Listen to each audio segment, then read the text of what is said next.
I did not change the section functional. Yeah.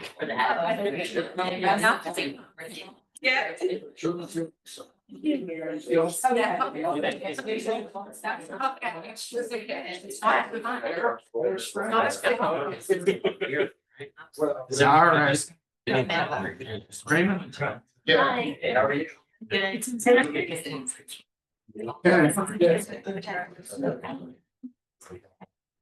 That's your time.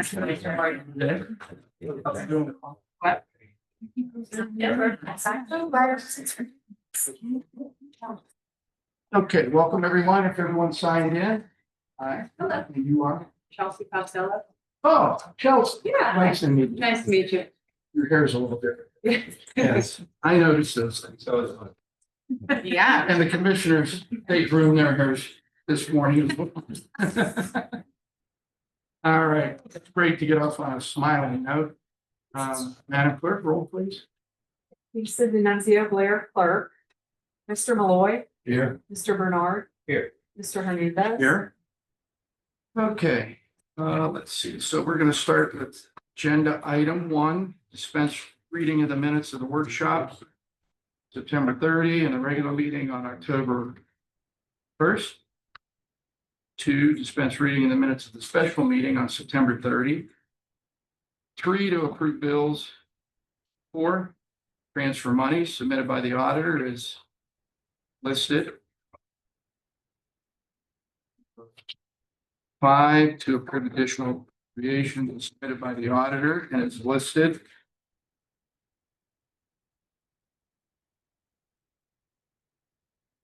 6, to approve transfer appropriations submitted by the auditor. Those are listed as well. Do we have any questions, commissioners? If not, move forward. 7. Mike Slawinski's here. Mike. Commissioners, Mike Slinsky, Trumbull County Building Official. Commissioners, this is a continuation of the Court of Appeals Security Project. So what we had done previously is we had bid out the fencing portions.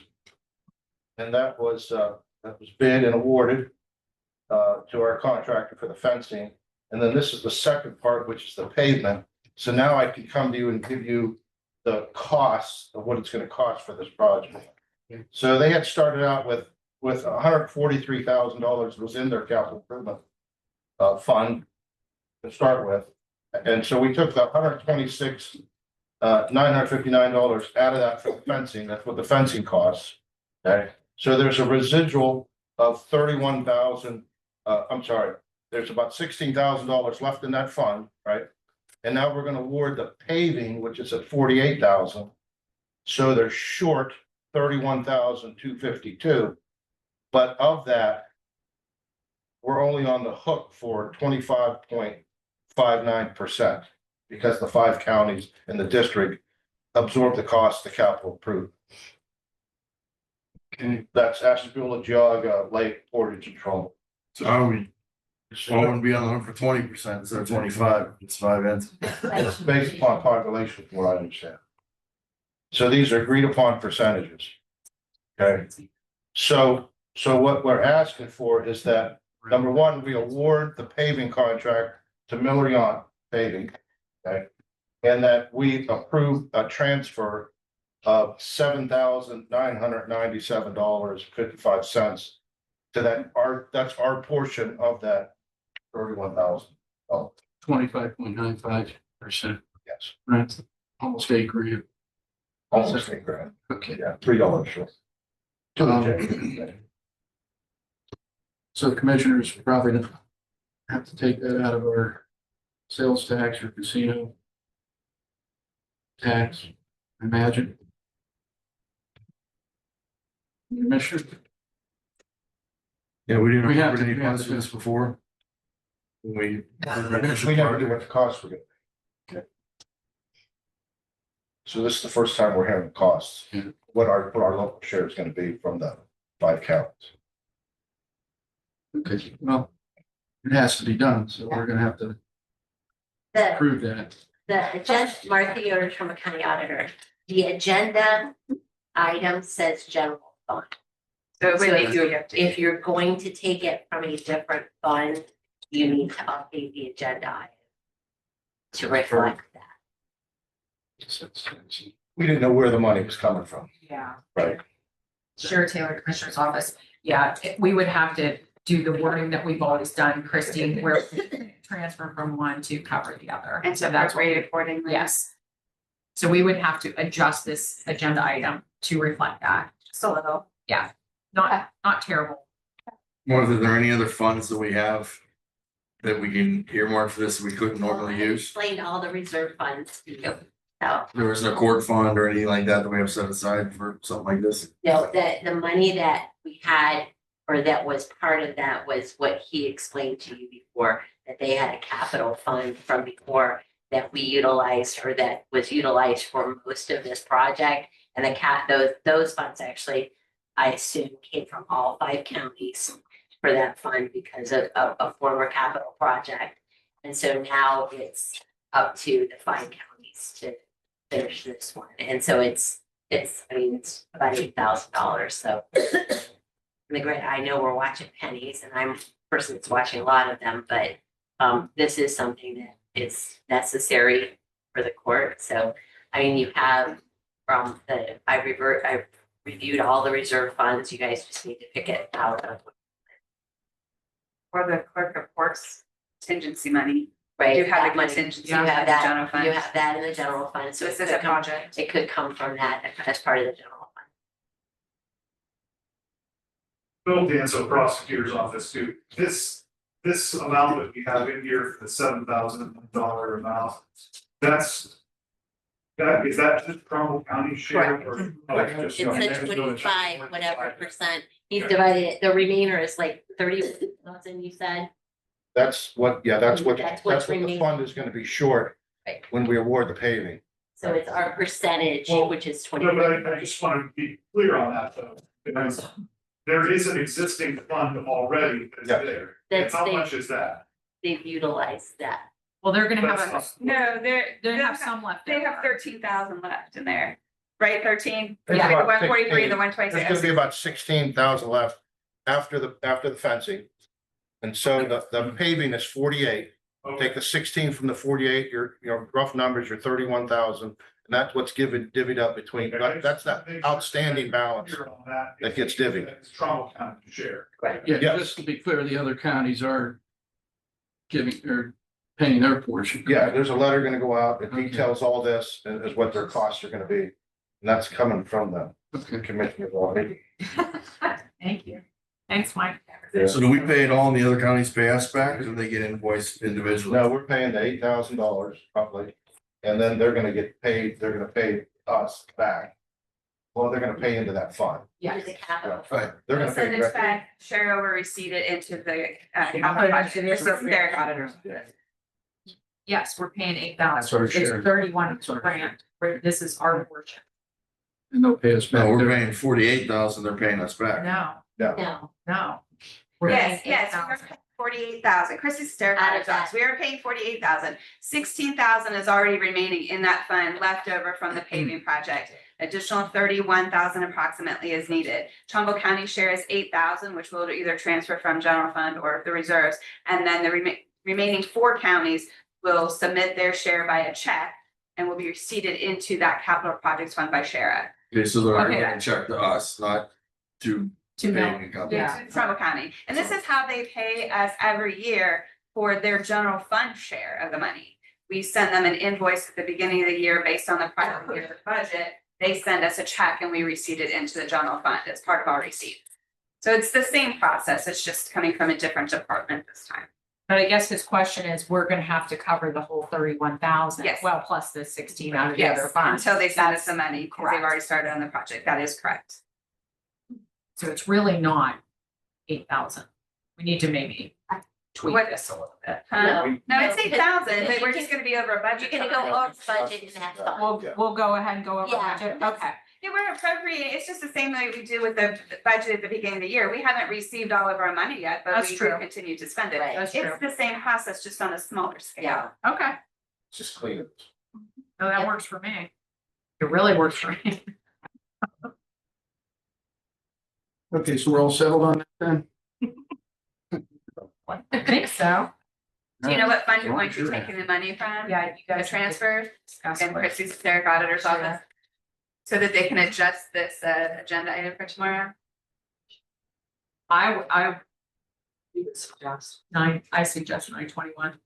Take it from 921. They're all, We're 928, we haven't used that one, and that is justice. True, The Court that of is- Appeals is yeah, justice. and we it's can do that limited, then. And this is one of the purposes. that you I would can say use it 928 for. then. Yes, Do you concur? yeah, we both do.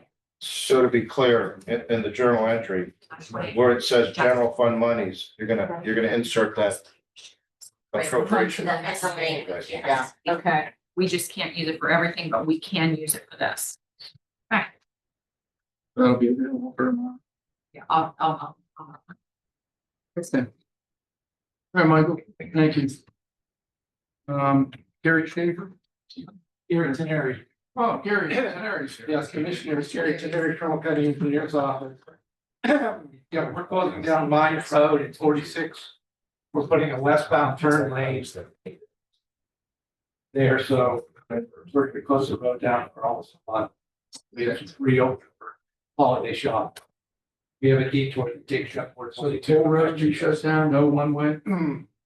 The east side of mine will be closed. The west side will still be open. So going east, we're putting in a westbound turn. I mean, going west, we're putting in a westbound turn. It'll all be closed, yeah. We have to widen the road, Right, pretty much tear up the roads there. 1 month, One month away, per month, yeah. 1 month. At least 1 month. Then we have an item, right away permit, East Ohio Gas. Okay, we've got another hauling permit for Dull Lumber. Okay. Thank you, Gary. Nick, Planning Commission? Item number 11 is to approve this satisfaction of mortgage for Zachary Lucas and Jessica Lucas. There's a couple that was helped out through our down payment assistance program in 2019. There was a 5-year declining lien was placed on the house in accordance with home guidelines. They have passed that 5 years, so we are requesting you release that mortgage for them. Item number 12 is to authorize and award the lowest responsive and responsible bidder to Maroney Mechanical for the plumbing and sink installation project.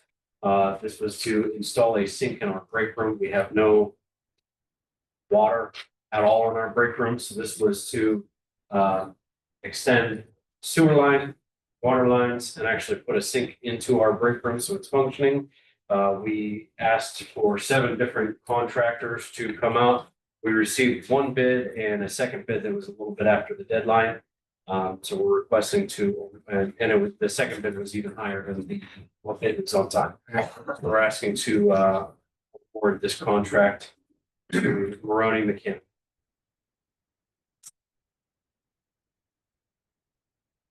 Okay. Thank you, Nick. So Bob or Alex, you're doing this. Bob Mariano, sanitary engineers. Item number 13 is to advertise for sealed bids for contract purposes for repair work for 2026 water and sewer lines. Usually we do this a little bit later in the year with the budget being due earlier this year. We're trying to get ahead of that so we can adjust if the prices. Next year. 14 is employment transfer of Mr. Garrett. He's currently a lab tech in our wastewater treatment plant. And he's transferring to a position of meter reader. He was the only union bid we had. We had him come and shadow for a day and he wanted the job. So he's approved tomorrow. He'll start Thursday. Number 15 is And then we will have Commissioners School hosting an open lab tech position, just so you're aware. That's what I was just gonna ask. Yes. So we're gonna put a division of. after the 5 years. Sure. Which is. This number 15 is the personnel action for the employment of Ms. Lori Adgate for a utility clerk position. This is our last opening to fill the billing department. Ms. Adgate had worked at the auditor's office from 1999 to 2016. She interviewed really well, so we'd like to hire her with the start date of October 20th. And lastly, number 16, it's the personnel action to transfer Mr. Daniel Probonic from the position of assistant wastewater superintendent at a pay range 10 to the position of water superintendent, pay range 12, 7 years. And there is a special note on here, Mr. Probonic earns an EPA Class 2 water distribution license. The position is becoming pay range 13. Mr. Probonic is currently our water superintendent who's retired, so he's filling shoes last week. He has our civil engineering degree. He has the OCTO backflow certification and currently has a Class 1 water distribution license. Is he pursuing the Class 2 water? Will he pursue that? How long's that? You have to have a minimum of 2 years CSV. So, I mean, the current plan is he, right, that's up to him. And one more note, the assistant position will not be filled. Correct. Right. Well, there's a savings there, even though you're, And he was there to learn the position. yeah, on Apprentice retirement, right, yeah. And there is a savings, but there was also additional cost. right. So save them out. Yes. Okay. Diane? I'm Jakovic, Senior Levy Administrator. Item number 17 is to amend the journal action from, I believe it's October. I don't remember exactly when the journal action was, but this is to amend the unit price for Youngstown, Ohio Caregiving LLC doing business as Cornerstone Caregiving's unit rate. They sent a letter to renegotiate their price down to what all the other vendors are being paid, down to $33 per hour. I have a copy of that letter. I believe I sent it with the agenda item. Thank you for negotiating that. They didn't have issue with that. Did not.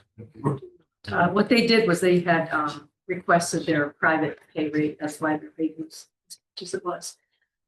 In addition, I'm working with the other vendor that was part of that original journal action to make sure that they've got their licensing. I am going to contact Direction Home of Eastern Ohio.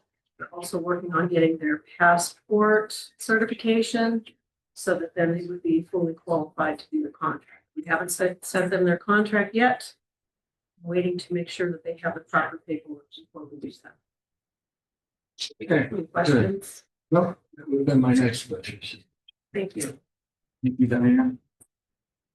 Okay, Chelsea, or Ms. Monroe's here? Yes. Or Hi. or Deanna? Yes, Chelsea Costello, Trumbull County Job and Family Services. Our first item is to approve the personnel actions for 3 candidates for hire, 1 at Job and Family Services, and 2 at the Child Support Enforcement Agency.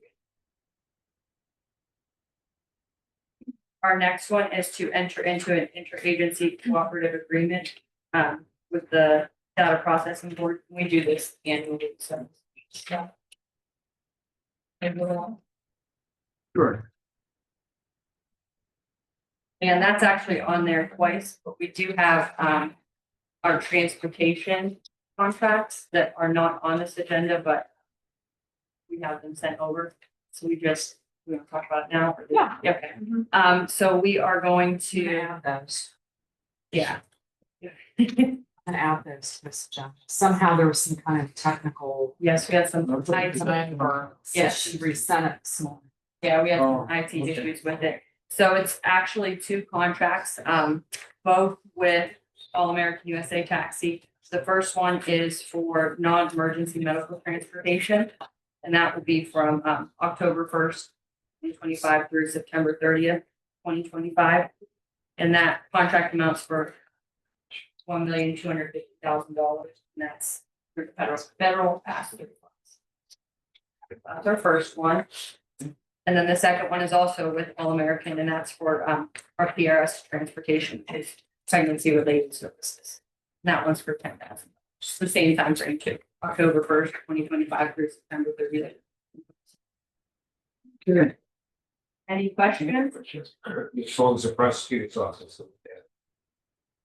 These, Commissioner Bill Danso, Prosecutor's Office, these contracts are the same route, or the bid packages are the same routine contracts that come through every year. They've been previously reviewed. I did talk to Director Gargano about that.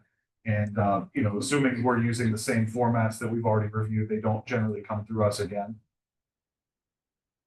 Oh, and I did want to say too that All American USA Taxi was the only bidder on these contracts. Sole bidder. And Chelsea, the contracts with the NET, they are audited by the state, being Medicaid dollars, and then the pregnancy, the PR is also audited by the federal. So I mean, there's different audit systems that the JFS materials go through outside of just our own Trumbull County Prosecutor's Office, and they are audited yearly, if not every other year, whenever it shows in product. Random. While we're on the subject, and I don't know, Diane, it's probably a question for you. We had spoke with Mr. Gargano concerning, I don't know if we've had any movement on that. Medicaid. No movement. Okay. I haven't heard from John since the last meeting. Did Mike check into some other? What We had what already. we're getting is any phone calls that they say they're on Medicaid, we just send them back to Jobs and Family Services. As far as our current system, we're going through our registrants and calling them and sending them to Jobs and Family Services as well. Okay. So we're just moving forward with trying to move the people to the proper system. Good. Okay. Diane? Okay. 20 is to adopt a resolution recognizing 22nd annual Trumbull County Sports Hall of Fame inductees, and we're doing that tomorrow by proclamation. Or No one will be here. Right. Because there's a formal dinner, I believe it's October 26th. yeah, we discussed it, right? So I don't believe anybody will be. I'll Okay. just read the agenda item. We have those all ready to go from Mr. Okay, and the names are as listed here. I don't know, do we read through I'll it read tomorrow? it. I'll read the name. Okay. tomorrow. Okay. 21. Is this added, Lisa? Yeah. Oh, yeah, because I was. Oh, I'm Lydia right, Lynch because with, I didn't see it on it. I'm Just got it. Lynch with Trumbull Neighborhood Partnership. So we have been managing the Warren Farmers Market for about 10 years now, and last year we moved to county-owned property. It was the former Wheaton location at 347 Park. This is our second year we've had it. It's been a great success. We were able to get a grant funding earlier this year to add a sidewalk, some more landscaping. So we have been seeking some more grant funds to add some capital improvements to the site, mostly focused on just getting people using it, especially pedestrians. I know I've seen a ton of county members using that area as well. So some of our ideas include adding some extra lighting. We're working on another grant to get lighting through First Energy. And then we're also going to be adding some more seating and bike rack and things like that. So we are just needing a letter of support from the county as the property owner, just kind of stating that you're okay with us making changes to the property. I have some copies of draft of the letter. We'll see to add the county letterhead. Mhm. Yeah, and we did see it, and I, all for a letter of support for that. Thank you for what you're doing. Commissioner, I don't think there's any issues with this. It's a, I go by that quite often. Sometimes I don't have the opportunity to stop, but thank you. Appreciate what you do. And who's with you? I'm Matt Martin, Trumbull Neighborhood Partnership, and also we manage Trumbull County Land Bank. So she pretty much explained the project, but just going back a few steps previous, we did the demolition on the site also through funding that we acquired through the Trumbull County Land Bank. So we're trying to stay with the site and sort of turn it on its head from being a, vacant property that was in need of demolition to active space. So appreciate your support through the process, and we're gonna keep trying to not cost you guys any money while we continue to improve it. So Yeah, it's kind of always good to hear. Martha, Trumbull County Auditor, I believe those were ARPA funds as well. yeah, yes, there was an ARPA match that went in with the ODOT of $50. Thank you for that. Okay, great. Thank you, Matt. Okay, so 22, we will enter an executive session under ORC 12122G1, and then we will reconvene under the same ORC. And that's it. Is Augustino here? Here he is. Right on. Grand entry, right on time. Commissioners, just a real quick thing before we move on to the next thing on the agenda. If it's okay with you guys, I'm gonna be trying to work with Lisa on one more thing. The sheriff's office, as you guys know, is out for bid right now for medical services for the jail. And it's a pretty complicated bid package to fill out for medical providers. What the feedback they've received is that some of the vendors have requested additional time to complete the bid package fully. The sheriff's office has no problem extending it to some degree. They want to try to get as many bids as possible, obviously, to show what competition is out there. They have the format of kind of re-advertising just an extension of that bid date to allow people to submit additional bids.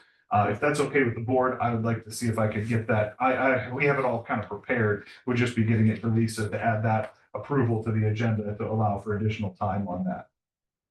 This doesn't go into effect until next year though, right? I believe that's correct. So we're kind of working ahead a little bit on this. So the extra time shouldn't make a practical difference on that. This dock does have another year, correct? Right, yeah, that's, I'm surprised that it was extended longer already, meaning it's not till next year, because the prices changed in a year. It's possible.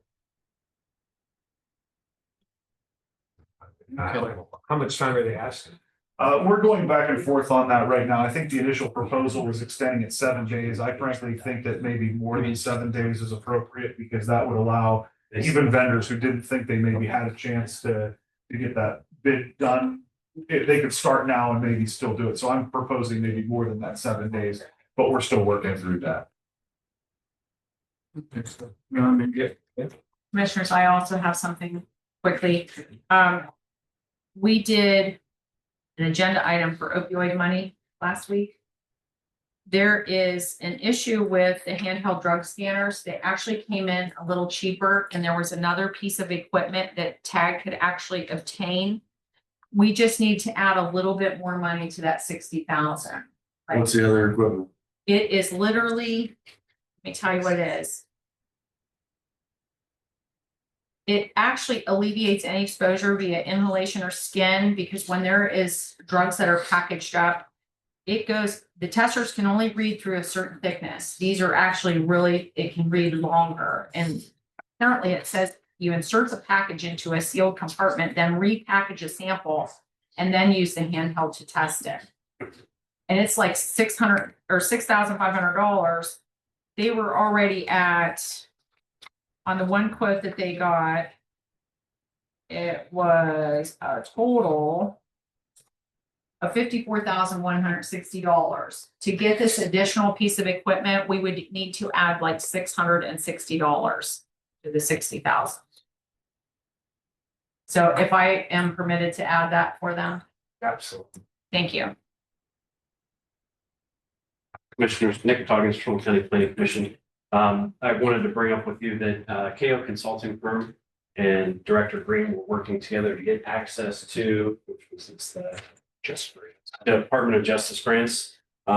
There's a slight issue with getting logged in for KO Consulting. So there is going, they reached out to Congressman Joyce's office. There's a form that KO is going to be completing on your behalf that Commissioner Hernandez is going to have to execute an order for Congressman Joyce to represent commissioners in conversation with the Department of Justice to get you access so that they can go after those grants. We did have a template filled out, but it appears we're missing a couple of questions that need to be on there. And I don't know if you guys had anything to add to that, but just an FYI, there will be a consent for release of information.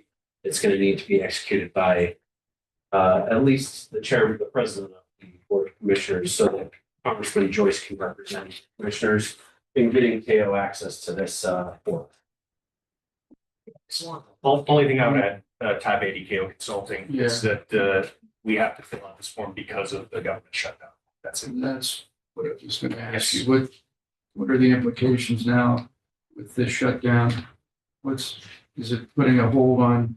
Well, in this particular instance, they can't get into the it's not, sorry, Kristen Olney, CEO of KO Consulting. It's not that they can't get access to the portal under normal circumstances. The portal is shut because of the shutdown. Our real question to the Department of Justice is, when will that portal reopen? And if it reopens after the grant deadline, are you going to extend the grant deadline? That's our question, is less what would that be? The procedural question of the portal itself. Our firm is just interested in, will the portal deadline be extended? Congressman Joyce's office can't ask the Department of Justice that question without this form. So we wouldn't even be asking if the shutdown was not in effect. Thank you, Chris. Tied, so you have Sure. something that I can take care of that here, but we'll move on with the meeting. Are you gonna be? We're gonna alter a couple, we're gonna add the questions Kristen just Okay. gave to that, to also give our report here. You know.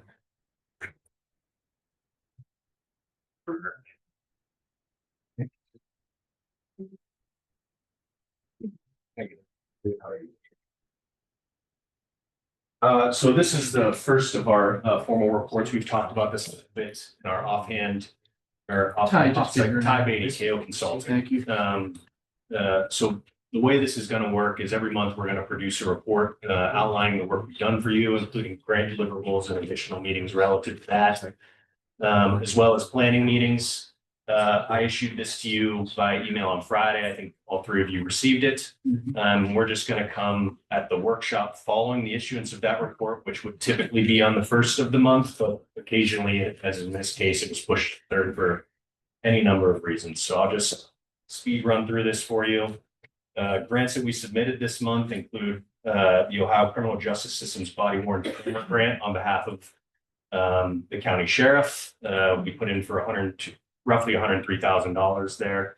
And you'll see some additional remarks at the bottom of the report. A lot of this, I think, is the sheriff is looking to allocate manpower towards actually reviewing body damage. We also put in about $10,500 for towards the Ohio History Fund for the law library steps. Of course, we understand that's a drop in the bucket relative to the total cost, but that's the first grant open that we were able to apply for that, and we applied for the maximum that we could there.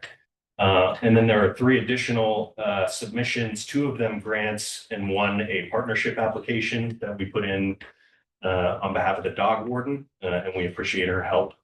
We had a number of conversations on Friday with her, and I want to publicly thank her for quickly getting us responses. We put in for a dog food request to CC's Covered Pet Food Pantry, potentially ongoing donation, which could really save funds for the dog warden going forward.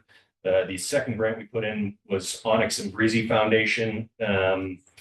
The exact payout for that, if we were to be awarded, is TBD. It's based on a number of metrics that Onyx and Breezy uses.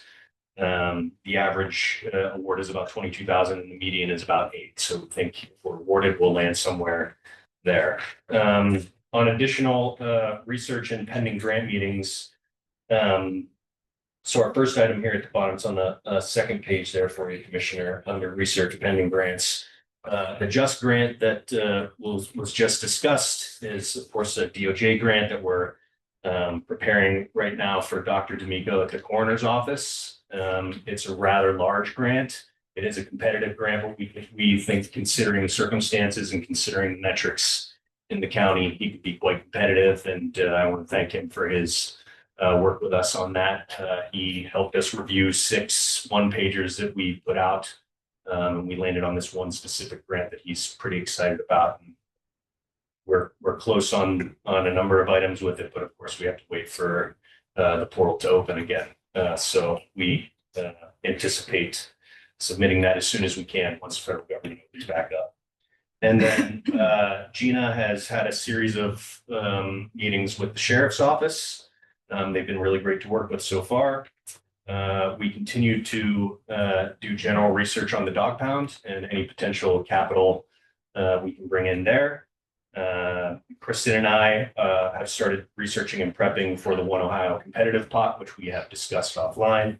And then lastly, and this is one of a number of things we would like to discuss in another offline meeting with you as soon as possible, we have received the latest draft copy of the Army Corps of Engineers Section 22 agreement relative to Mosquito Lake, and we look forward to discussing that with you. Happy to take any questions you might have, or You've been busy. we try. Thank you. Yes. And I should, before I finish, I want to thank Sheriff so much for putting up with our occasionally 15 emails in a day. I should publicly thank her, and of course, we should publicly thank Julie Green for assisting us in these grants. I have a question. Once the portal opens up for the coroner's office, how long do you anticipate before we'll know whether we receive that grant or not? It's really impossible to answer that question at the moment. I know, but just Do you have a? We won't know because I don't know if what happens if they pass the federal budget. What's in that budget, if when they were gonna make these awards is now pushed back to March or April. I wouldn't be comfortable with us. Generally speaking, from the time it's submitted, 3 months is what 90 days is when they'll announce an award. On some within the Department of Justice, justice moves pretty fast. Some federal departments are longer, 6 months. But we won't know if they extend the deadline to when they're due. It's gonna push when they announce it. So we don't have I'm hoping spring.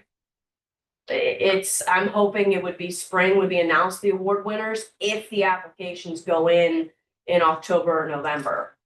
But I don't know when they reopen, if they'll push these grants to December deadlines. We can't answer that. so Kristen once, told me for the camera. Thank you. if we start a project and then we're awarded the grant, can we pay ourselves back with this money? It depends on if the grant application itself is a reimbursement fund. This one is not. So you would not be able So to. what's this one, what can this one be used for? So far, we've asked the coroner to, and he's done a great job getting us a list of items. We're asking him for equipment that he would need for his actual morgue. And he's given us, again, a list of items. He turned it around in about 2 hours. So And then once we submit this grant, our congressmen and US senators, they're aware of this, so they can maybe help us down the road with this. we will make it aware. Yeah. It's just, right now, we're trying to get Every some day. answers. Right. Yes. Yes, and again, just to piggyback off what Kristen said, and as a kind of secondary answer to your question, Commissioner Bernard, we did ask for an additional offline meeting to discuss plans with the EMA and the coroner. So that's one of the things we'd like to discuss from a planning perspective, so we can move forward. Anytime. Thank you. Thank you, Ty. Okay, we have the treasurer. Treasurer Bragazino. Thank you, commissioners. I am a fiduciary for our investment accounts, and I have Jim McCord here from Meter Investments. Great. Welcome. China Howard, Jim McCord, good to meet you. It's a bigger group. Yes, sir. Jim McCord. Yeah. Bigger group than anticipated, so I don't have handouts for everybody, but Jim McCord. You got a few others here. Okay. Should get the prosecutor. That's okay. I've discussed with the treasurer already. Oh, you're ahead of us. Pretty long meet here. Wherever you want. All right. Fine, right. All right. So thanks for having me in today. I've met a couple times with the treasurer and talking about moving forward with a investment advisor for the county. And I just wanted to come in and talk to the investment advisory committee, give you a little bit of an introduction to who we are and what we do, and make sure we are able to answer any questions that the committee members might have before we proceed down this route with the county and with the treasurer's office. So a couple things to highlight about our firm. We are metered public funds. We've been managing public funds exclusively since 1990, so 35 years now. I've been doing this personally since 2008, 17 years I've been doing this. This is my career. These are my only clients are public entities. So this is very much our wheelhouse, dealing with investments aligned with the Ohio Revised Code and certain types of high quality fixed income that are designed specifically for public entities. We manage over 450 public entities around the country now. We're the second largest manager of public funds in the country nationwide, including clients in Alaska and Hawaii. But the basis of our client base is in Ohio. So we're headquartered in Dublin, just outside of Columbus. We manage over 260 public entities within Ohio, including the city of Warren, over 40 of the counties in Ohio. Over 100 school districts, over 85 cities. So this is very much the focus of what we do. And then on page 3, I actually have a map of the counties in Ohio showing who we work with. So you can see many of your neighboring counties, and I work with personally as well: Ashtabula, Mahoning, Columbiana, Stark, Summit. So very much the focus of what we do. We're also in the process of bringing on Scioto County. They also had a new treasurer coming in who was in a very similar situation to what you've been doing with your investments so far. And he's also made this decision to move toward an investment advisor. One of the main differences that I failed to highlight at the beginning is that we are an SEC registered investment advisor, meaning that we act as a fiduciary on your behalf. We are essentially sitting on your side of the table in this process. We are obligated to act in your best interest, and we are helping to manage the portfolio on your behalf. We are not a broker dealer. We are not selling you bonds. And that's currently what you've been doing historically, is that the treasurer would go buy bonds from other brokers. You typically work with, I think, Stifel and Huntington, who are brokers. What we do is our investment team works with all of the brokers all over the country to source and find the best bonds at the best price and best execution that fit your investment strategy. And then we negotiate with them to make sure that you are paying the lowest price possible for the best bonds possible for your portfolio. So we're actually on your side of the table in this process, acting in your best interests on your behalf. That's a big distinguishing factor between how you historically operated and what we're looking to do now. Going on to the page with the services on page 4 gives you a highlight of everything that kind of comes along with our investment advisory services, starting with the investment policy, which I believe you maybe have had a chance to review. We've given a proposed new investment policy to the treasurer, which is something we'd look to implement. As far as the eligible investments in there, we want them to really align with the Ohio Revised Code, Chapter 13535, which would give us the full ability to buy what's allowed under state law, to be able to analyze all of those products and figure out what would be the best fit for your portfolio.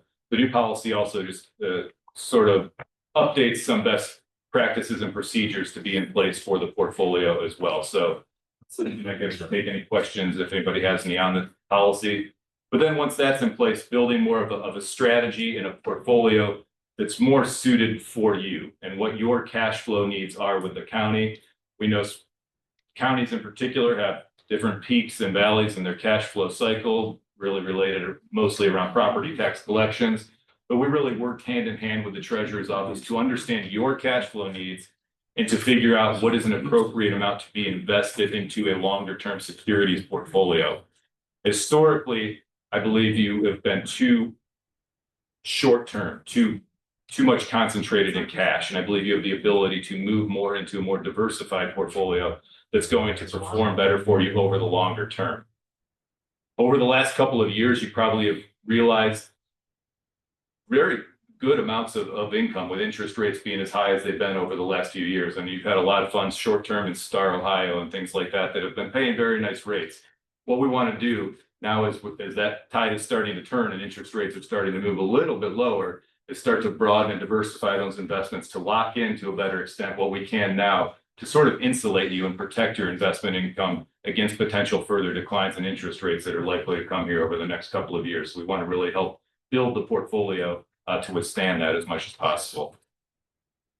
The way that we would do that, flip a couple of pages. Page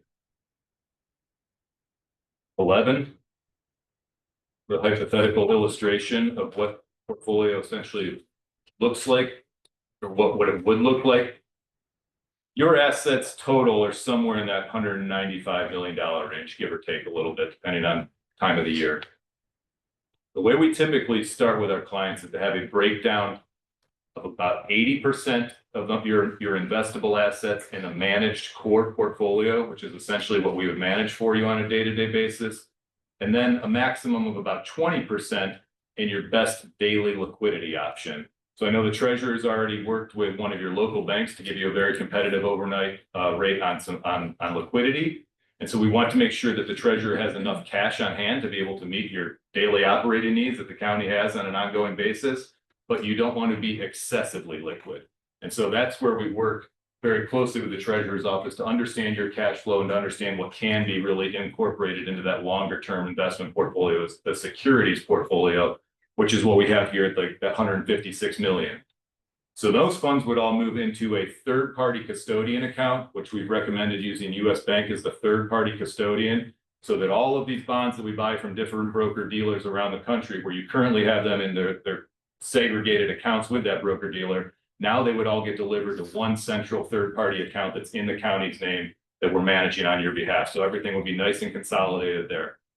We then have systems set up internally where we receive daily feeds from the custodian so that we can reconcile your account on a daily basis, and both Meter and the bank provide fully compliant, fully reconciled reporting to you on a monthly basis. So it's going to be a much more enhanced I reporting just want to process. speak about something you said.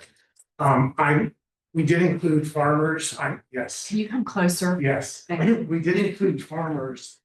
We moved some money from Star. Our farmers actually included a 5 bit bonus from Star. So we moved money from Star to farmers with that 5 bit bonus. That 5 bit bonus will always be on hand for us. The other thing was, he said US Bank is going to be the custodial account. We already currently have a custodial account because of Steeple. So it's just going to be a different account, but still with US Bank. But we currently already have US Bank as a custodial account. Correct. And then the 39 million that you see there roughly in that what we have in bank deposits or Star Ohio. So that's all in whatever the best liquid option is. So like the treasurer mentioned, Farmers is currently offering a really attractive overnight yield, and we'll help monitor that for them to make sure that you guys are in a competitive overnight product on your liquidity portion. But to the extent you can keep as much into the portfolio as you can to maximize that longer term interest income, the better. The sample asset. Mr. McCourt, I have a quick question. Please. So, treasurer, that amount, that would not be in your portfolio. It's going to be separate from. No, that's our liquid. That's So this separate, Yeah. okay. All right, correct. Let me back up one page that I kind of skipped over to help illustrate that, or a couple pages. On page 8, where that cash flow analysis, I graphed that from your audits that are available on the Ohio Auditor's website. So this only has through 2023, but I've verified what current information looks like on here as well. What you can see is how you've typically operated with the bottom teal portion in what we call investments, which would be securities, which you're currently buying directly from some of those brokers.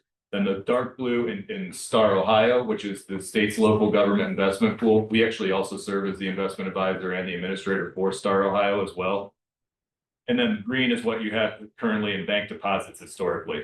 You can see that the weight on that is very much heavy in short-term liquid options, either Star or the bank deposits. What we want to do is move that securities portion up to that 80%, so that core portfolio more in that 80% range, and then the cash reserve essentially in the 20%. And to your question, Commissioner, we don't even though we're advising on that, we're not essentially managing the cash component. That's for the treasurer to have and to be able to move money back and forth on a daily basis. What we are managing on a day-to-day basis is that core investment portfolio that's going to be held as custodian. Yep, very good. Thank you. That, going back to page 11, this maturity distribution on the bottom shows you how we would like to take advantage of the current interest rate market that we're in.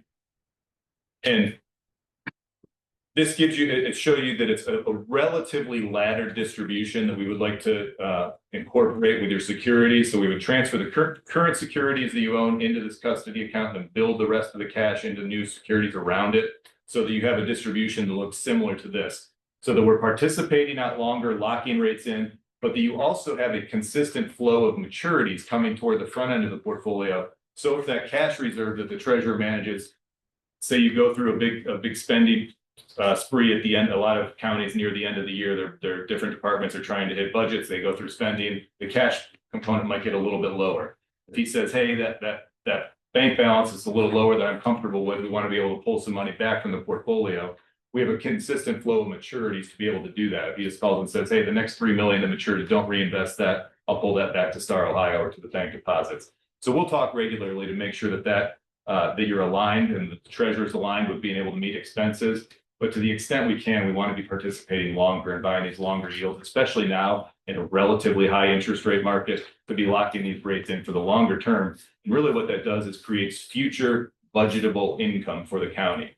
Right now, even though rates, you've been realizing high income lately, you don't have a lot of certainty in what you can budget forward because you don't have a lot of these rates locked in. We want to be able to move more of that into securities where we can know for sure what you're going to be earning over these next several years.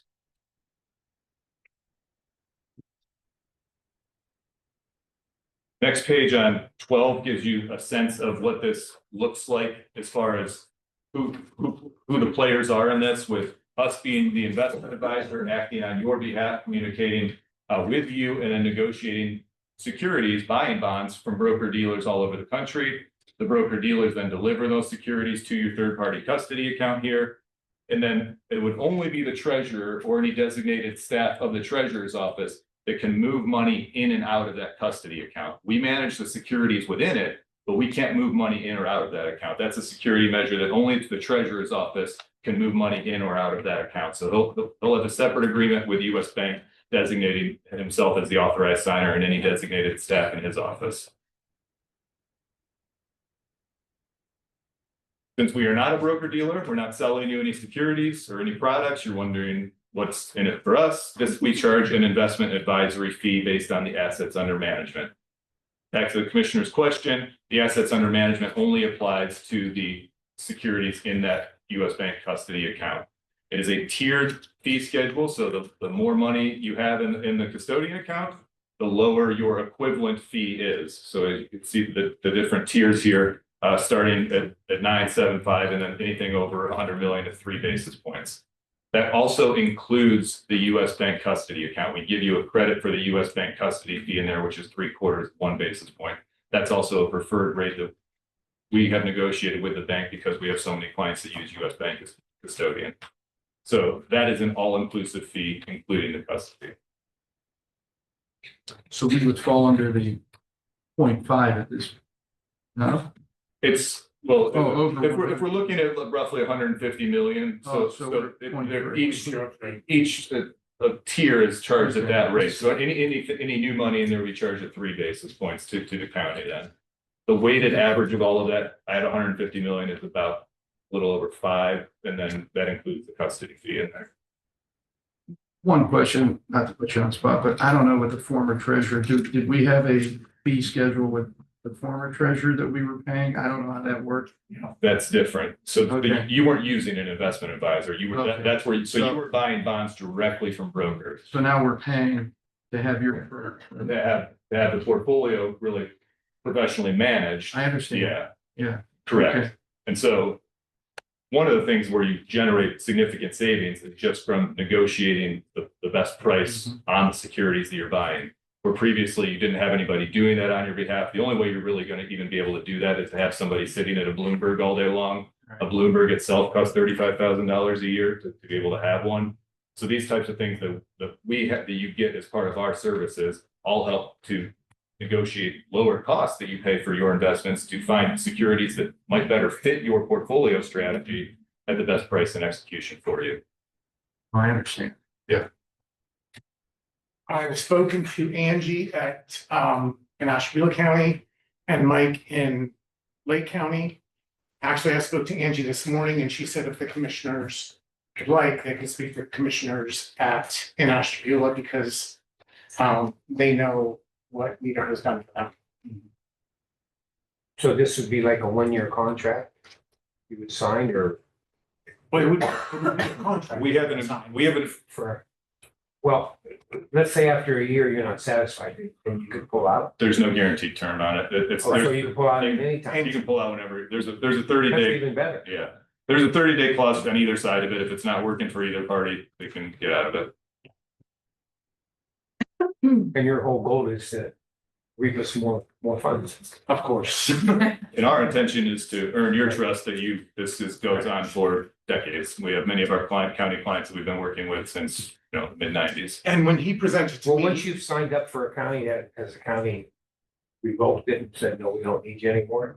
It's rare. Basically, they renew. Yeah, I mean, there's nothing to renew. Well, they just Yeah, keep on. the agreement's indefinite and it just has the ability to cancel it whenever anybody wants to. So it's getting started page. It's a simple process to get going. There is the investment advisory agreement, which I believe the prosecutor has already had a chance to review. So once the county agrees to move forward with this, the treasurer would just sign the investment advisory agreement that engages our services to begin working on your behalf. We also have the custody agreement with US Bank that we'll have him sign to open that application, and then the investment policy. So I did provide, like I mentioned earlier, a new investment policy that is a template that many of the other counties around Ohio use, which I think is very comprehensive. And the full IAC would need to sign that to incorporate the new investment policy. Once that's official, the treasurer will file it with the auditor of state's office, so it's on file there. Those are the three documents we need to get going. We sign the policy then to acknowledge that we agree to abide by your investment policy. One of the other things I failed to mention, our comprehensive compliance system, our portfolio management system. First of all, our investment team and our traders are all very familiar with the rules of the Ohio Revised Code and how public entities operate. Our compliance team, we also have a full-time compliance team in our office, builds the rules of the Ohio Revised Code and your policy into our compliance and trading system, so that our investment team literally cannot buy bonds that are outside of what the restrictions are for your policy and the Ohio Revised Code for your portfolio. So we have pre and post-trade compliance checks that go into all of the securities that we purchase on your behalf. So it's a very full compliance and reporting system. The reporting that you'll see is extremely enhanced from what you've been used to receiving.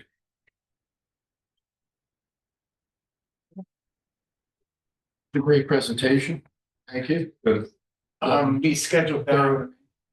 I was told to make it brief here to fit into a 15-minute period, so I could talk all day about it if anybody wants to get into the weeds more, but if any other questions, comments, concerns that come to mind? Thank you. I think the treasurer, we would take his recommendation. He's our new treasurer. We did schedule. Next Wednesday. Oh, yeah, we have. I think we put that on the calendar already. That's gonna be the special 9 IAC a.m. meeting. 9 a.m. That's right. 9 a.m. next Wednesday. That'll be the special IAC meeting. Where we will vote on meter and then sign the investment policy. And then on an ongoing basis, as much as you want to see me in person, at least on a quarterly basis, with the Ohio Revised Code requires you have 4 meetings a year as an investment advisory committee. I attend many of them for many of our county clients. If you want to see me at all of them, or 1 or 2 of them a year, or however often you want to see me, that's up to you. And I'm glad to give you updates on the portfolio of those. Something is asking me or telling me to ask the auditor if you have any questions. Don't, Martha, your Trumbull County Auditor, Treasurer Regazino and I have been talking about this ongoing. Since he made the decision that he wanted to bring in somebody separate.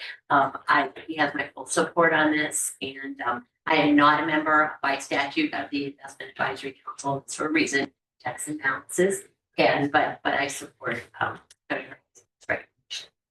That's a good introduction as well, because we do have a lot of interaction between the county treasurer's offices that we work with and the auditor's offices as far as coordinating how the treasurer's office will conduct the investment income pay-ins from all the securities that you'll now own. And so we'll help make this a very clean reconciliation process to understand how the income is going to be paid into the auditor's office as well. Very good, Mr. McCord, thank you. Commissioners, any additional questions? No? Appreciate the your time. presentation. All right, Thank look you. forward to working with you all. Yes, sir. Thank you. Thank you, Treasurer. Thank you, commissioners. Okay. I Yes, just, so I can get out of here. I just wanted to remind Mark Yoder, Trumbull County Auditor, I wanted to remind the commissioners about TEFRA, which the hearing that's about the conduit bond issue with Shepherd of the Valley. And as I understand it, it's actually been scheduled by them for here next Wednesday at 10 a.m. And Lisa, the clerk, is going to reach out and make sure that there's no language that needs to be on tomorrow's agenda for it. But I did want to remind you, that's not like an option. That's something that has to happen. Right, we know about that meeting. We actually have. And that's them paying us back through their other. They're not paying it. It's a conduit. We don't get any money. It's a conduit. So it goes We're into. not voting anymore for. Right, but it will be, they're refinancing, because they're refinancing property within Trumbull County. The TEFRA hearing has to take place in our county. They're refinancing a loan that was used for, or a bond that was used for that. Right? Yep, we'll be here. Thank you. While we're maintenance, I think we found some additional problems in that. I didn't notice it in the elevator. Is it fixed? Daryl Dunnigan, Trumbull County Facilities. So we found additional cracks in the plumbing after our inspection. They came in last night and repaired the section that was affecting the elevators. But during repairing, we also found an additional 50 feet of cracks. So we're working now to schedule that repair. So we're just splicing, splicing and adding. Yeah, so this plumbing is put together with bands, connectors, so it's 10-foot sections of pipe as you go through. And each one we find it's cracked, you just replacing that 10-foot section. It runs, how many feet? It runs the whole building. Yeah, the majority of it's in the basement area, but yes, it does rise up through the rest of the building. So once we make those visible repairs, we'll do a smoke check in the building. Once we set that all up, and then we can check for other areas that are cracked. Yes. There are one of the plumbers here. Outside of our food area or cafeteria downstairs. Yes. There's a men's room that's had a garbage bag over it for 3 years now. And not fixed. There's smoke coming from that pipe. Apparently the last maintenance guy said there was a crack in the pipe there in the urinal. Can we finally get that fixed after 3 years? Yes. Look at that as well. Okay, thank you. Do you have any additional? Did we want to talk about our budget conversation that we had? No. Sheriff? Sheriff's going. No, I Sheriff Taylor, Commissioner's Office. There are two things I need to bring up. I have to go because I have to go to another meeting, but we do have to address the budgets. So what was requested last week, we really need to make that happen. There isn't any more time. Christy Sesteric is gone next week, and then I'm gone the following week. So we need to get this on the agenda for tomorrow. Right, and we need to You said pool 800 or? Approximately, I think there was like 200 and some thousand that was readily available. Yeah, that we could just increase. And then, I mean, we all talked about it last week. There's about $1 million we need total So to just like Commissioners- get us through. We're gonna clean up the utilities at the end of the year. You know, I have a couple of my accounts are insurance accounts that I have to get some money in those accounts. They're running in the red. So we do need to like address this issue. We're gonna need it, have this on the agenda for vote tomorrow, if you're, Correct. you know, so. I'll be back. I just have a meeting to run to and then I'll be back. So we're good. I just want Right, to, but we briefly yeah, discussed maybe possibility of sales tax or, you know, wherever it's coming from. It's gonna have to be done. We agreed to the department's request. So so we do need to have this resolution tomorrow. I don't know if you have any ideas or questions, but We'll see when she 921, presents us. so 921, I'm suggesting the 921. That's our sales tax fund, so. which we is would a have- part of our, you know, it's all reserves. It's all what goes into the general fund. That's what we're gonna Any have to do. reservations on this? It's gonna have to be from one of Can them. you- It's not really, the only one we can't do. We have Mm. casino, we can look at totals and see where we're at and see which fund we need to take it from, so. Yeah, I can do that. Commissioners are okay with 921, work it out with you so we can make that move. Okay, all right, and the second thing is, you guys brought up, we received a letter from Bristol Township Historical in reference to that statue, Civil War statue. We only gave them an ambulance. We did not do anything else with them with ARPA funds. And with that being said, we can't produce another project out of ARPA funds. We can't do that. So there are many like areas where they could apply for grants and stuff, like the Ohio History Connection. They could apply for a grant for that.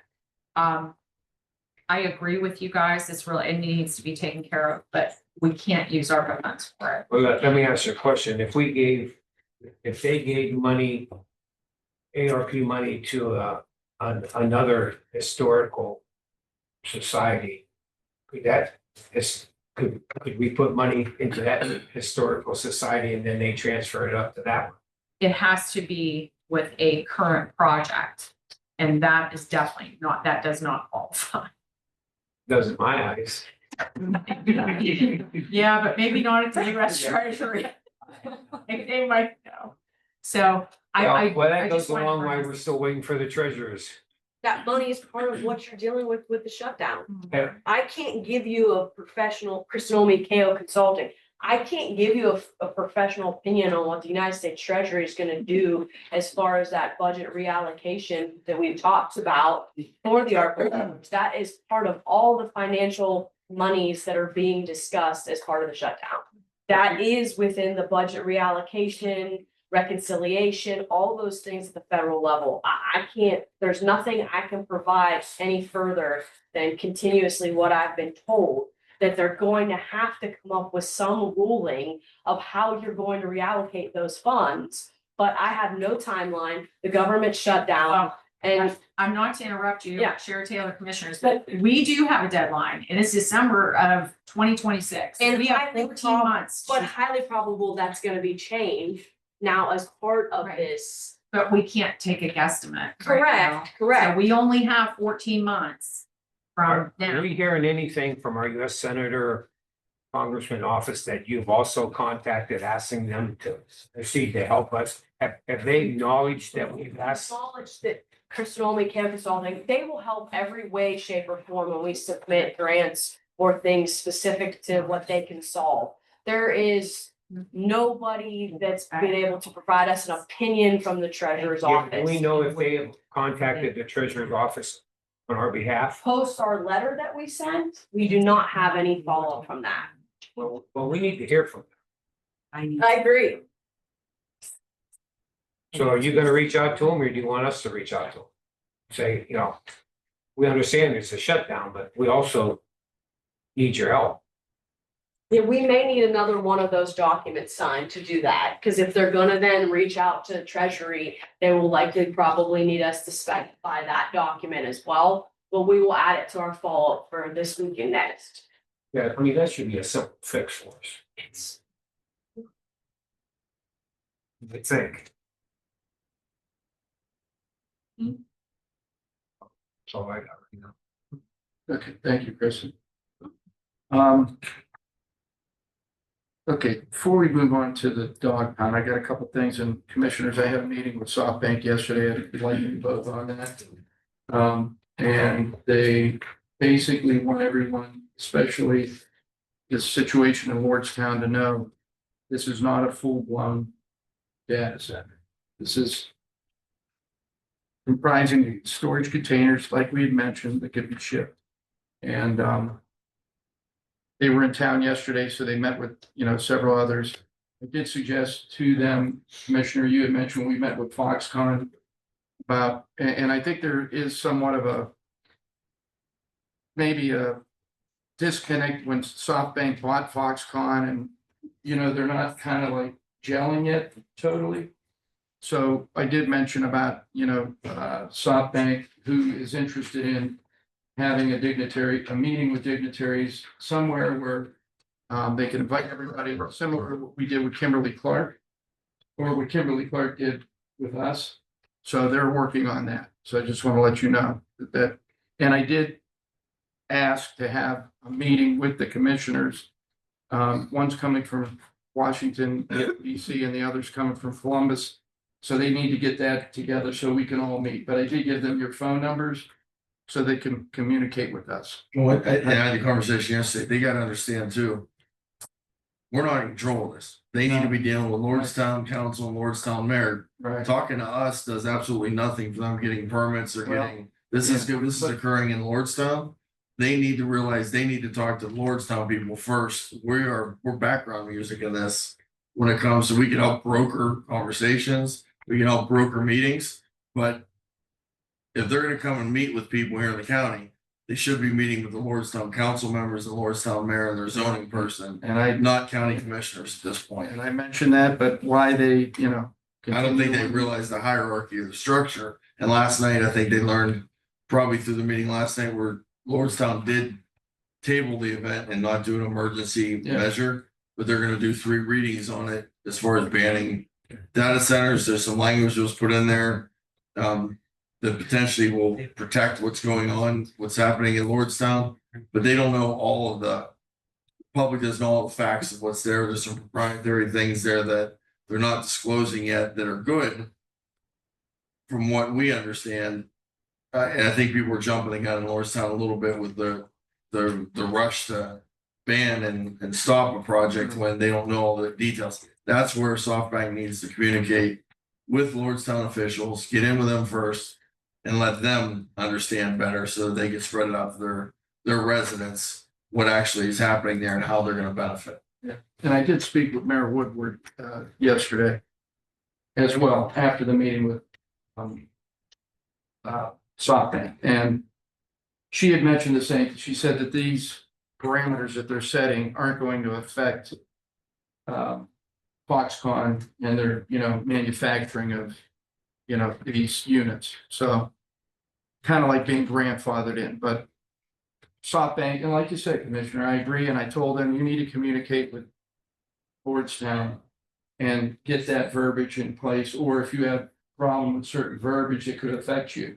So I don't believe that it will, but yes, it needs to be done. And I totally agree. There should be a better line of communication with not only the Lordstown officials, but also the residents. They need to know what's going on, Right. We would like to know what's going on, but I think the Lordstown officials and the people out there, that they need to know exactly what they want to do. And first it was Foxconn and now it's SoftBank. Right. And it's all kind of got, and this guy's saying this and that, this organization is saying that. The people out there really need to know what's going on. Right. And then it didn't help to have that report come out that Lordstown was one of 5 1.5 gigawatt facilities, which they are part of Stargate, but they're not that part of a full-blown facility of Stargate. So just to put And that out hopefully there. they'll have that meeting with everybody and we'll be able to. And I think it's coming. I think is now things are starting, to organize a little bit better, over this. And I know, Well, they clearly got the message yesterday because they were told by us, right, by Jobs Ohio, by Lake the River. Lake the River, by Chamber of Commerce. Everybody basically told them, hey, you guys need to communicate. You're not communicating very well. You need to increase your communication network between Foxconn, SoftBank, and the community. So they've been told if they don't get the message now, then there'll be problems. But they've all been told. They all understand it, I think, better, and I think we'll see it go smoother down the road. But they need to involve. They need to realize they need to involve the community. We told Foxconn that 3-4 months ago. And they said they told SoftBank, but I don't think the message came through. This is the same message we've been telling them for 3 months.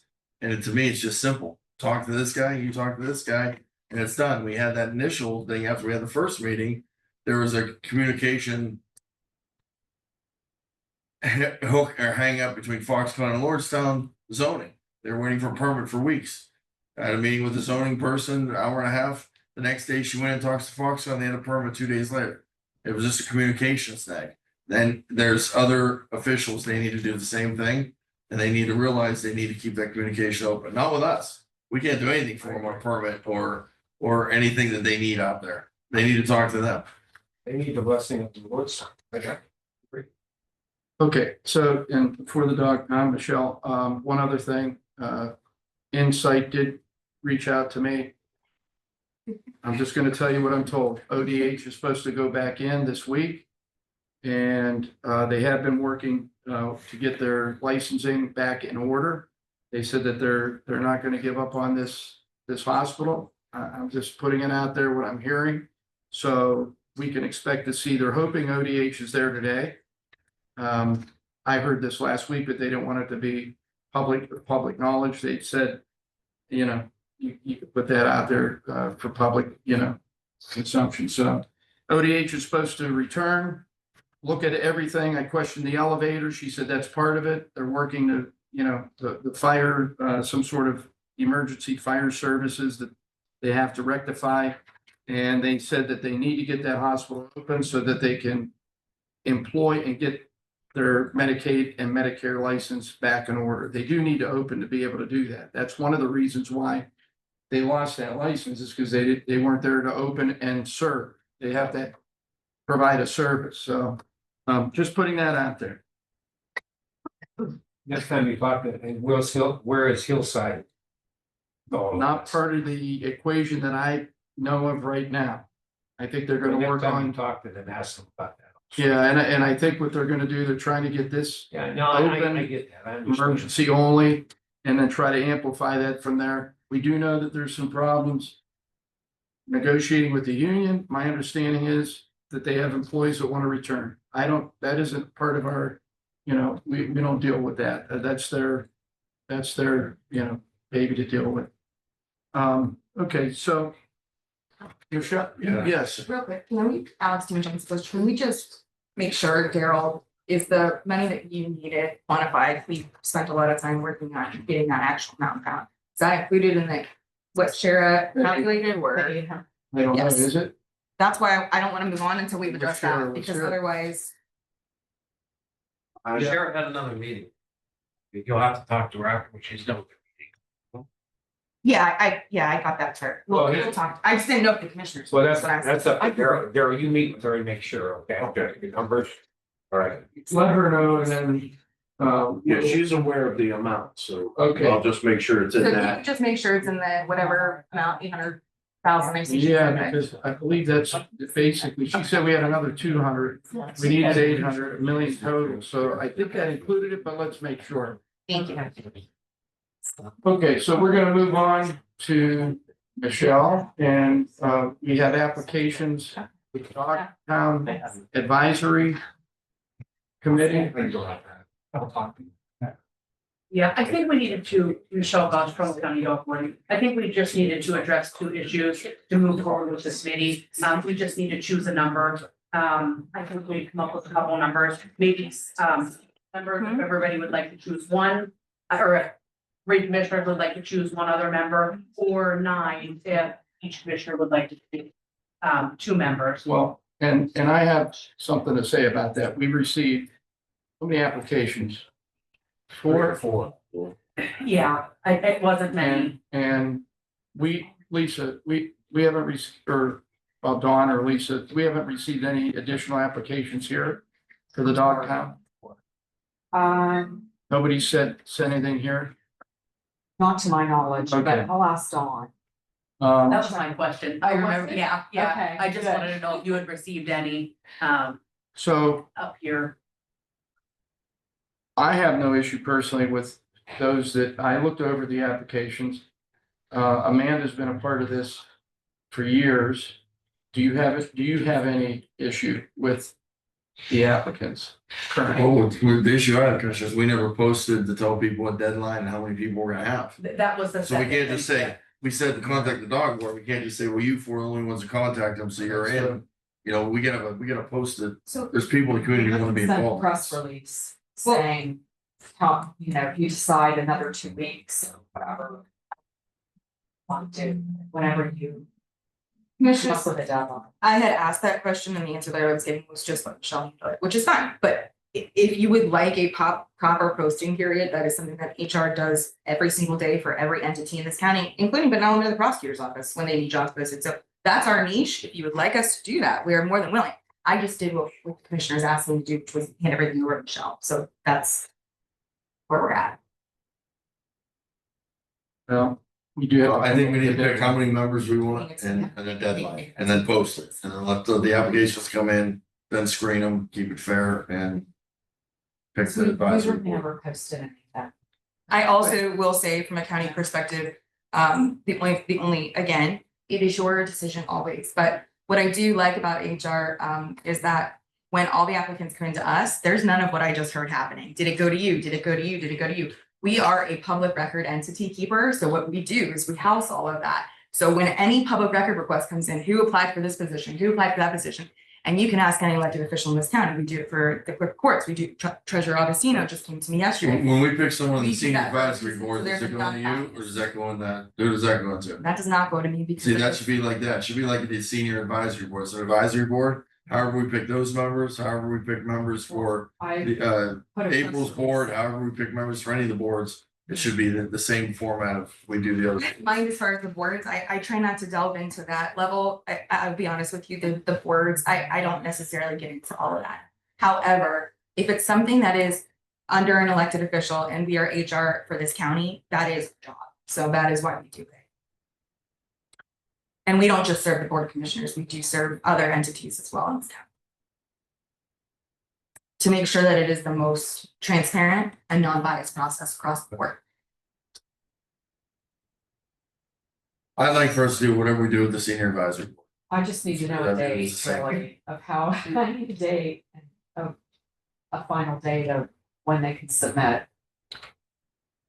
And then I'll come up with They're something, gonna I'll need- show it to, If this is the case now, and I discussed this a little bit with Michelle yesterday, we wanted to come up with a deadline and get this moving. And I think that deadline you had commented you'd like to see next week, but I think that's gonna probably not be conceivable if we're gonna go this route. And put out a press release and, you know. I mean, I can. So I don't know. I think we should have it in by October 23rd. We don't have a meeting that week. But it comes in October 23rd, and then we can review it and we can discuss it on 28th and pick the board on 29th. Commissioner, do you have any issue with that? Because we have a meeting next week, but not the following week. So in that following week time, the girls, the ladies can prepare the packet for us. We can review it from the 23rd on. And then discuss it on 28th and pick it on 29th.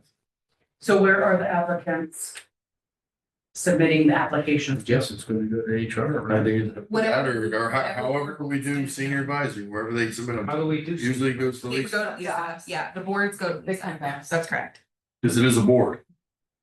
So, no, So. And the ones that Cesar Michelle's already got, we can allow those to be turned over to you. When when we left here last time, That's the way. everyone was supposed to submit the applications to me. I then submitted the applications to the commissioners and CC'd Christina Stein also. Okay. You each got a folder, which I'm gonna need back. So I don't think that it's out of line that if Michelle receives additionals, that she gets them to Lisa. Yeah.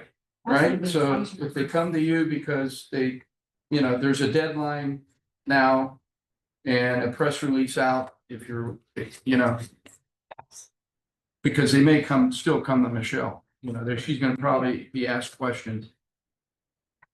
So how will this press release read? You're gonna come up with, I mean, I'll come up with it and I'll share it. Just with- that the board is accepting, it would be just like Yeah. a regular job posting through human resources. Okay. The board is accepting applications for. Yeah. From this date to this date, and that's as simple as that is. Anything, it should also have a precursor, like we do on ours, that anything after that date will not be looked at. We purposely have to put that, so that way people understand when they put in applications post date, they're not entertained yet. okay. Size of the committee, I personally don't need to pick somebody myself, whoever's, qualified enough, or if Michelle is, good with that pick too, because Michelle is our dog with it. Yeah, but same thing with senior advisory. Diane doesn't pick her board members. The board members advise her. That's board members are picked by us. The director doesn't pick her board members. Okay, so with that in On mind, any board we've ever had, it's been that way. How big I'm of a- fine with that. Yeah. how big of a I think board? 100% fine with that. That's Yeah, why we it should be usually put on the just- spot. Right. So we're gonna get these applications in, and we have to come up with a number of how large this board is gonna be. I personally don't need to pick. If commissioners want to pick, I don't need to have a pick. I just want to have a board and get them to start gelling together and advise the commissioners the way that we had discussed this board should do.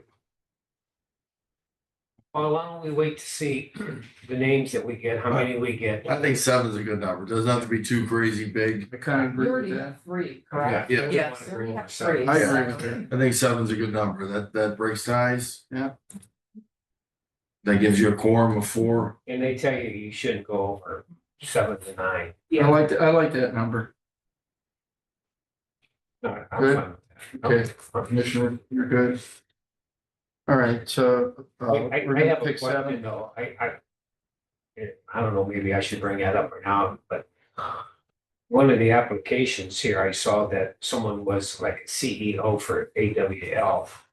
Would that be a conflict?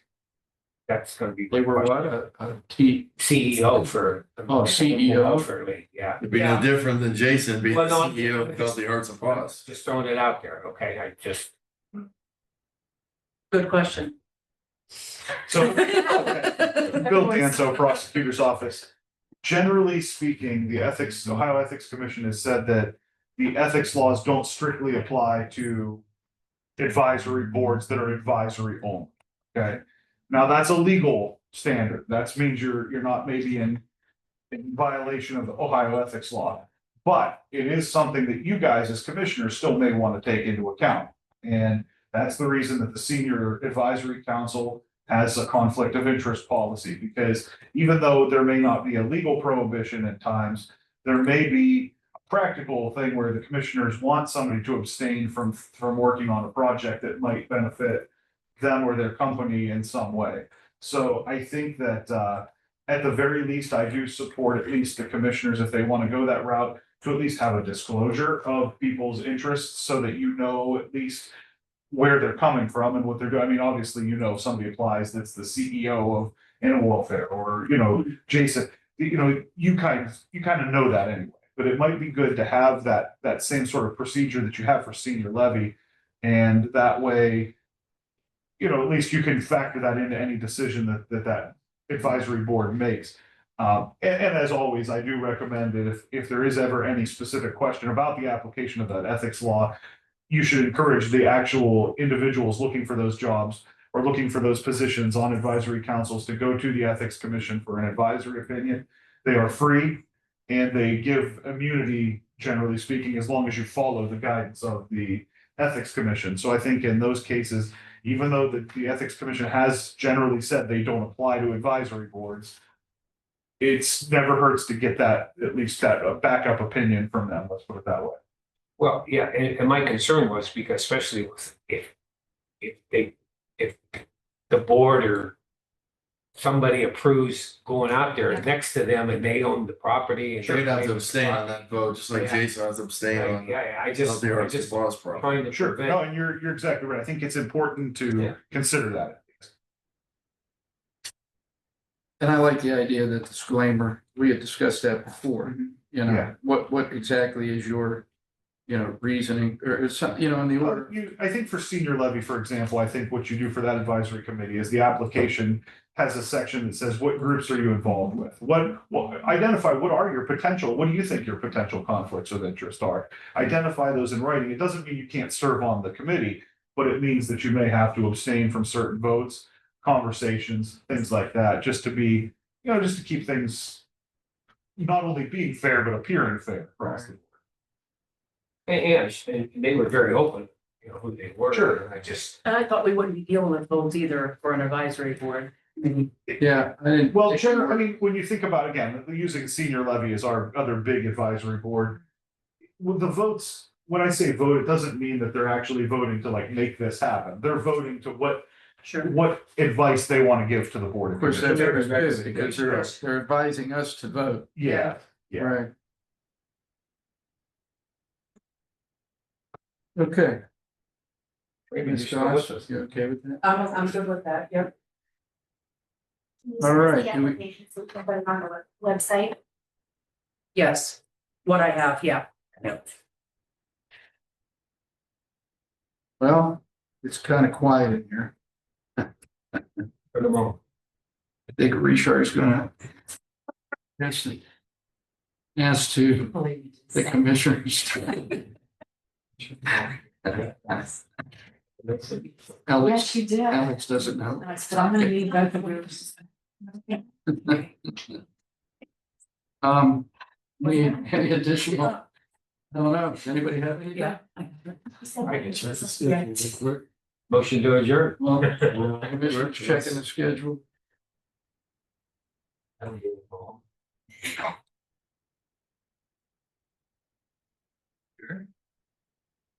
Adjourned.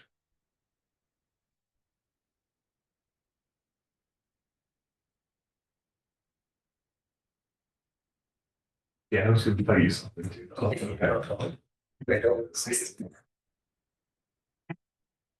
Mike, do you have something? I'm waiting for. Oh, okay. So make sure. Alex, I need to talk to you after the meeting. Let's see Bill. See anything? Second? Second. I did. Mr. Bernard. Yes. Mr. Malloy. Yes. Mr. Hernandez. Yes. Okay.